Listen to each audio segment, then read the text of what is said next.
kids love to play with fire trucks. But have you ever wondered what it would be like to be a real firefighter?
Hi kids, I'm Fireman Dave. Well, I'm not really a firefighter, but the real firefighters have agreed to let me pretend for the day. So you and I are going to find out what it takes to be a firefighter and all about all the great equipment they use. So what do you say we check it out?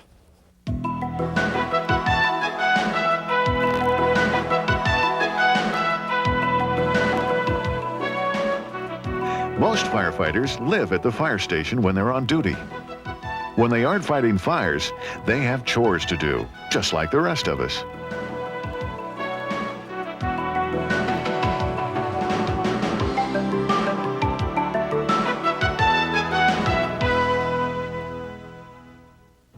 Well, you were asking me what it's like to be a firefighter. Firefighter Dave, well, I'll tell you what it's like. It's probably the best job in the world. I've held a number of jobs, and I've been with the fire service now for about 15 years. And I really enjoy it. We work 24-hour shifts. There's 8 of us at our station. Therefore, we have to get along. This is my second family. I have a family at home, and I have a family in the fire service.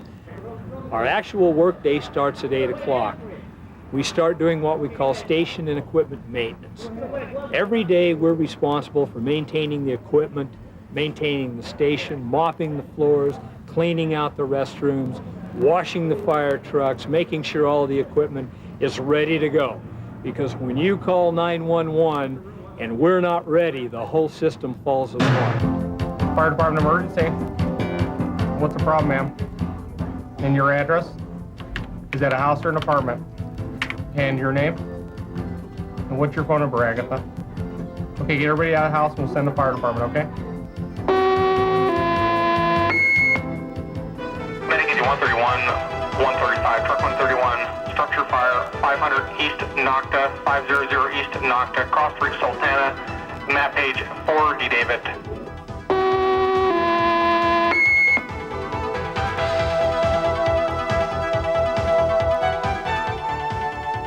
When an emergency call comes in, the firefighters have to be ready for action.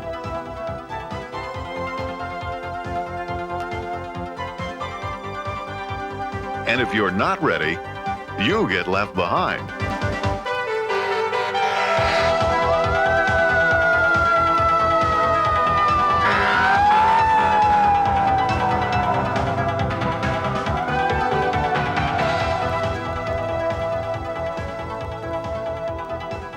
Well, it looks like Fireman Dave missed the fire truck. I'll just have to try to be faster next time.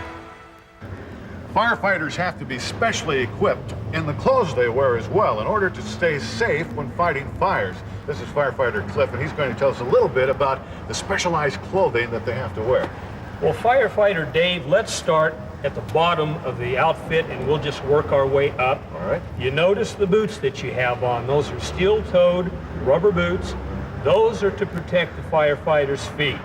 You go into a burning building, a lot of times there might be nails or glass or something of that nature, so it helps protect the feet by sharp objects, and also the toes are steel in case something falls on them. Now the pants and the jacket that you're wearing are made out of a material called Nomex. Now this is a flame retardant material. It helps to reduce the flame or the heat on the uniform. Now also, you wear your helmet.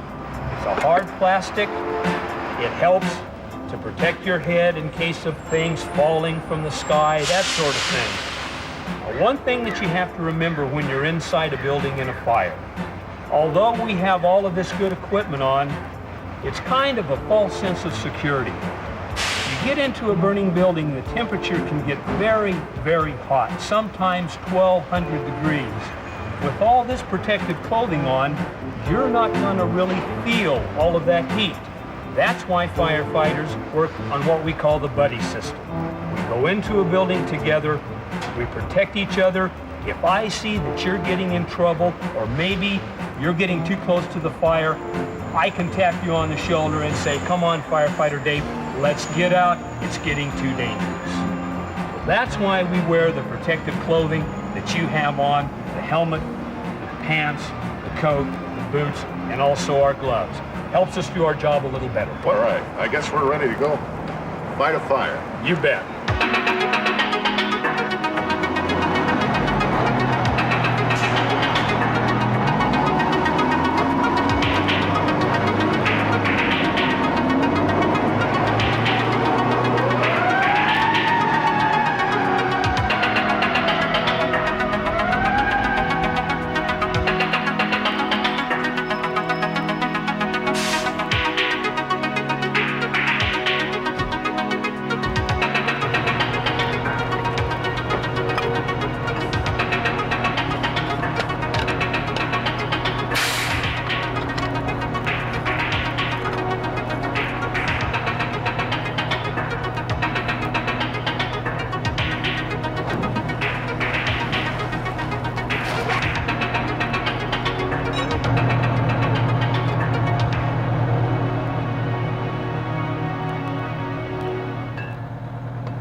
Whoops.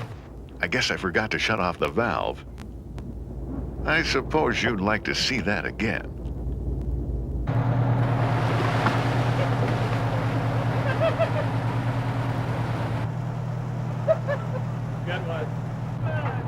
Well, I guess being a firefighter isn't as easy as I thought.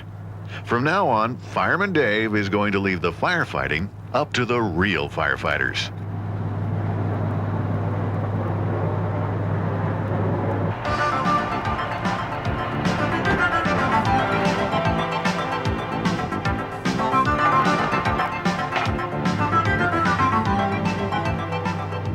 These big legs are put out one by one to stabilize the fire truck so the big ladder can be put in the air.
Once these support legs are in place, they keep the truck from tipping over. The firefighters prepare to raise the big ladder. The operator must be sure that there are no dangerous power lines to get in the way. The big ladder and basket can go 100 feet in the air.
A fire truck is a real complicated machine, but in the cockpit, it's pretty much like a regular truck, except there are lots of buttons and switches. I asked one of the real firefighters to show me how they work.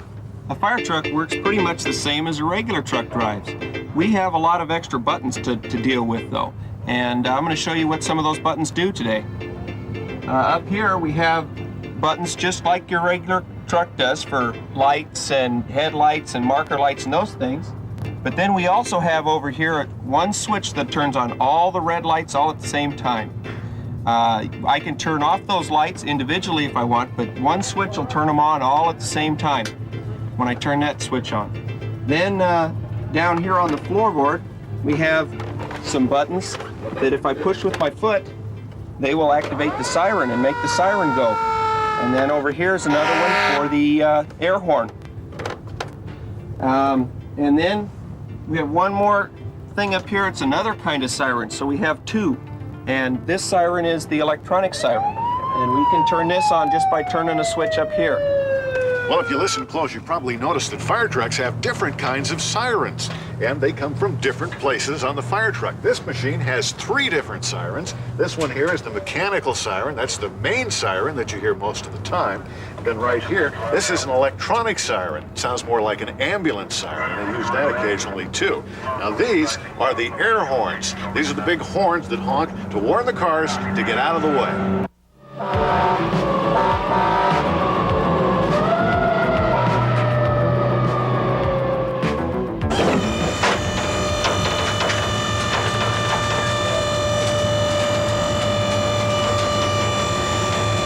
This is a fire engine, and this is used for pumping water.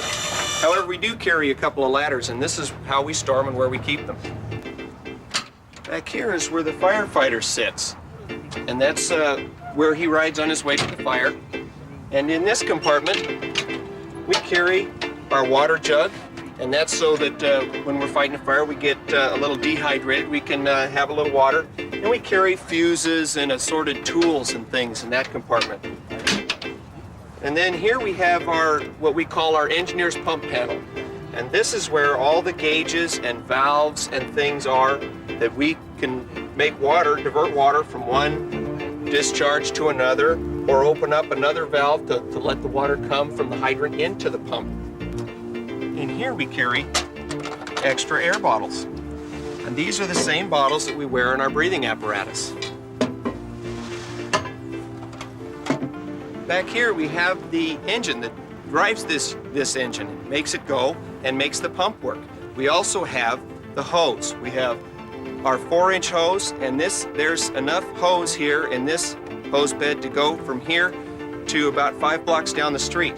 And on that side we have 2.5-inch hose, and there's enough hose in there to go 12 football fields long. And we use that hose to hook up to a fire hydrant and then get water from the fire hydrant to where the fire is. This is what we call a monitor. This is what we use on big fires because it can flow 1,000 gallons of water a minute. We can move it to any side of the engine we want, and it's so powerful that it can knock walls down. In these compartments here, we keep our first aid supplies. And we use these because we go out on a lot of people who have been hurt or are sick. And this is basically what we need to take care of them.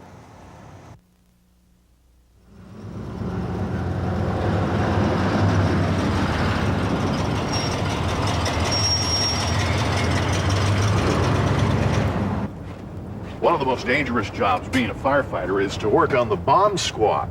This is the vehicle that pulls the trailer that has the container that holds the bomb. Now, this is where they put the bomb if they think it might explode. This container is very, very thick, as you can see, and it's shaped in a V form, so that if the bomb does explode, it explodes up into the air and not out to the sides where it can hurt people or vehicles. The clothing that the bomb squad wears is really interesting. What do you say we take a look at that now? This is what we call a self-containment suit or a bomb suit. When the bomb technician goes up to work on a suspected bomb, he has to have this suit on. And as you can see down here, over his boots, he has this part of the suit to protect his feet. This is real hard right here. This protects his legs, comes on up, and they're kind of like coveralls. This protects his body in case the bomb should go off. Now he wears a jacket that goes over this, and what we'll do now, we'll put the jacket on. Now this is very, very heavy. Okay, and as you can see, it fully protects him when he has this on. I'm gonna step right under here. We'll go ahead and put the helmet on. Okay, and he's all set to go work on a device. He's fully protected in case anything happens. Kind of looks like a spaceman.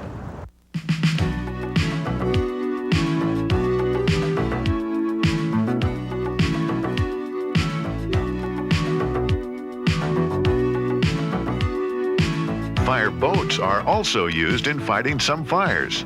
They come in all sizes and shapes.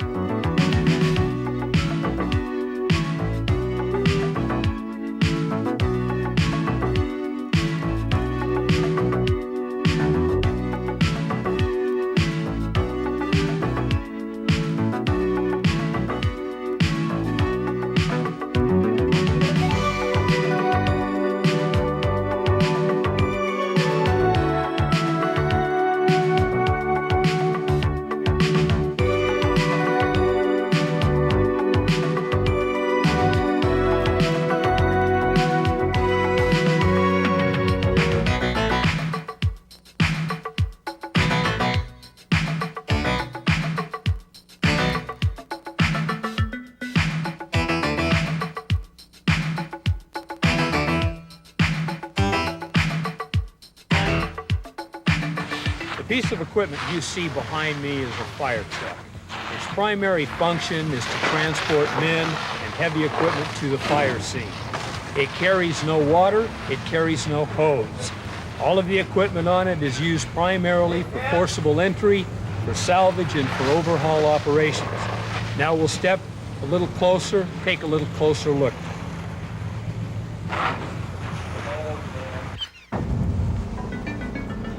We'll start off by taking a look at the cab. This is where the captain and the engineer ride in the fire apparatus. The engineer is the individual that drives and operates the unit. The captain, of course, is in charge of the crew. On this particular piece of equipment, we have 4 men, the captain, an engineer, and 2 firefighters. Now, the firefighters ride back up in this area. This is known as a jump seat. As you can see, they ride facing to the rear. When we get a call, the firefighter gets on the unit. He's putting on his turnout coat, his pants, his other gear, and he's also putting on the breathing apparatus. That way, when we get to the fire scene, he's ready to go to work. He just has to step off the unit and he's ready to go. In this particular compartment, as you can see, we've got what looks to be a large fan, which is exactly what it is. This is a gasoline-powered smoke ejector. When we go into a building that's full of smoke, we have to get the smoke out in order for the firefighter to come in and fight the fire. We do this by using these large fans. We carry 2 of these on the unit.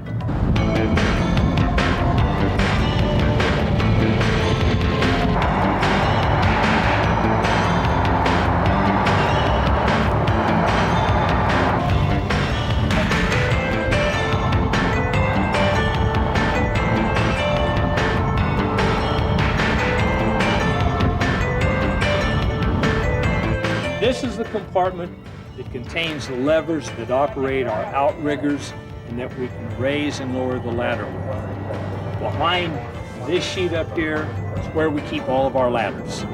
All the ladders, in fact, as you can see it just on buttons, we've got all of our ladders, 16, 20 foot, and the big 40 footer. Over on this side, we have another 16, another 20, and a 35 foot. Also in this compartment, and they're kind of hard to see, but if you look real close, back up in here, we have what we call pike poles. Long poles with a hook on the end. We use those poles to pull down ceilings inside a building if we need to get up into the attic area.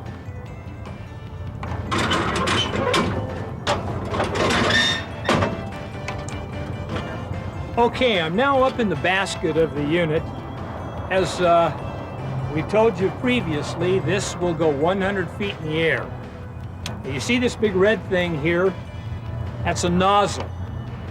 There's basically no difference between this nozzle than the nozzle you have at home on your garden hose. The only difference is this nozzle just a little bit bigger.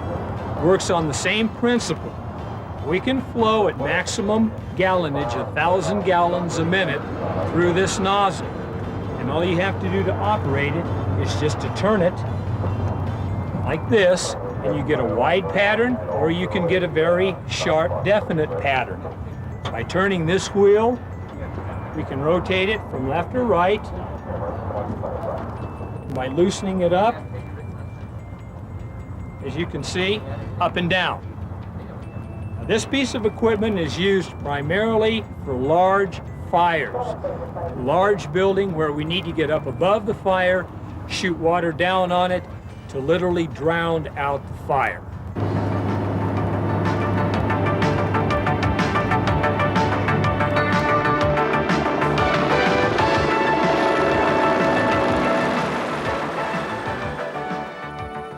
Another important piece of equipment used to fight fires is the helicopter.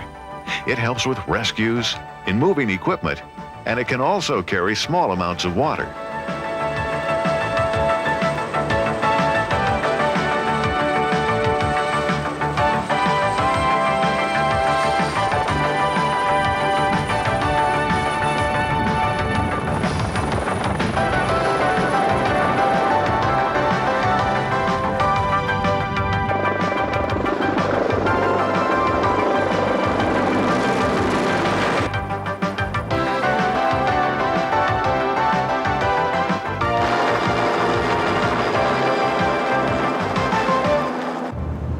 This is a big one. There are many different kinds of firefighting vehicles. This is an airport fire truck, and as you can see, not all firefighting vehicles come in the color red. This is one of the biggest firefighting trucks. It's yellow. It costs almost $500,000, and it's for fighting some very special kinds of fires. Hi, I'm Mike Strauss. I'm with Ontario Airport Fire Department, and today you're looking at one of the biggest trucks in the fire service today. This particular vehicle is specifically designed to fight airport firefighting. What that means is if there's a plane crash, we'll go ahead and take this truck out and we'll squirt water on it. It's specifically designed to fight airport fires. And what we have here on the front are what we call two turrets. And what they do is they just squirt water out of them from here and here. And the top one there squirts water out of a rate of about 1,200 gallons a minute, and that's about 15 to 20 bathtubs full of water a minute. And the bottom one squirts out at a little bit lower rate of about 500 gallons a minute. And what also comes out of the water is what we call foam. Like if you take like a bubble bath, you have like foam sitting on top of the water, and that's what comes out of this as well. Okay, now we're inside the cab, and we wear these headphones so we can communicate with the tower, which tells us if there's a plane coming our way or not, and to communicate with other firefighters and other fire trucks. And inside the cab, we control most of our firefighting by what we call joysticks, and they're just like a basic video game at your video stores or whatever. And you can control most of your firefighting, the turrets that I showed you earlier, by moving the joystick back and forth, and it'll squirt water whichever way you turn it. And everything in here is basically just like driving a regular car. You've got your gas pedal, and you've got your brake pedal, and then you've got your gear shift, steering wheel, and horn. Different types of firefighters use different types of protective equipment. As you can see, I've got a yellow coat on, and you guys here at the airport wear silver coats. Right, they're basically designed for the same thing, to protect you when you go into a fire. The reason why they're aluminized is to reflect the heat a little bit more than the standard Nomex firefighting, and they're a little bit heavier. They're aluminized suits, so they're a little heavier, and they're able to retain a little more heat, reflect a little more heat, because at a fire, when it burns close to 2,000 degrees, the fuel itself. So it enables us a little more time to be able to fight the fire real close at hand. And what we have down here are just basically the same thing with pants, and everybody has the regular fireman boots. And, well, here's a question for you, Dave. Do you know why firemen have red suspenders? I have no idea. So hold up, there's pants.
Okay. At this training facility, future firefighters are learning the skills that they will need to properly and safely do their job.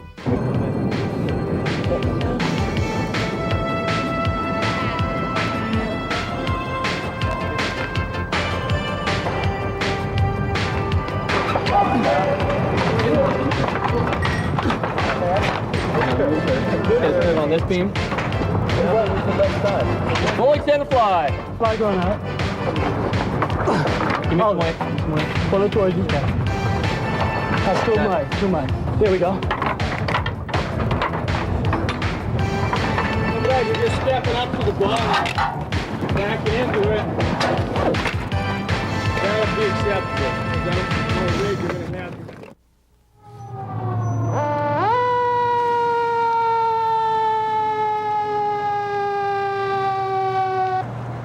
Ontario Medic Engine 131 will be establishing command at a 3-story industrial building. We have smoke and flame showing. All units code 3. This is a condition B fire. My command post will be located in front of the building to the west. Truck 131, please come in and take utilities and ventilation. We're laying a line. Experienced firefighters have to keep up their skills as well. This is a practice facility where they start the fires themselves and then practice by putting them out. Even putting out practice fires is dangerous business.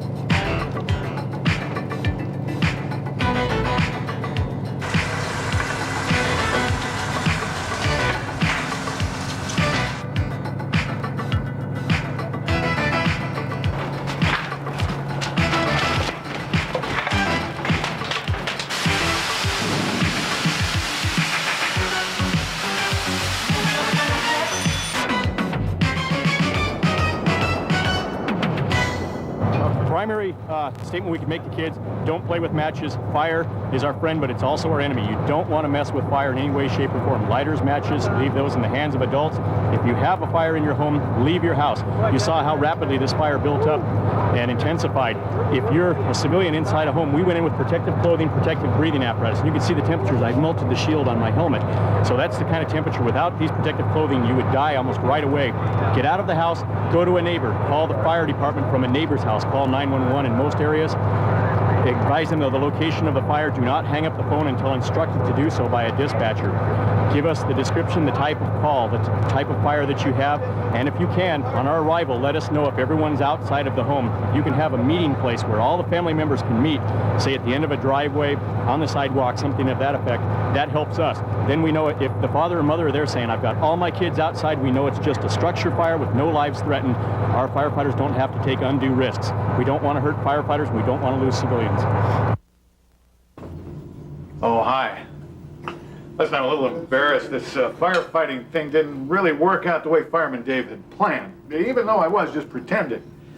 But they put me to work, and they tell me if I do real well at this, I can polish the truck tomorrow. And remember, kids, fire is serious business. Don't play with fire.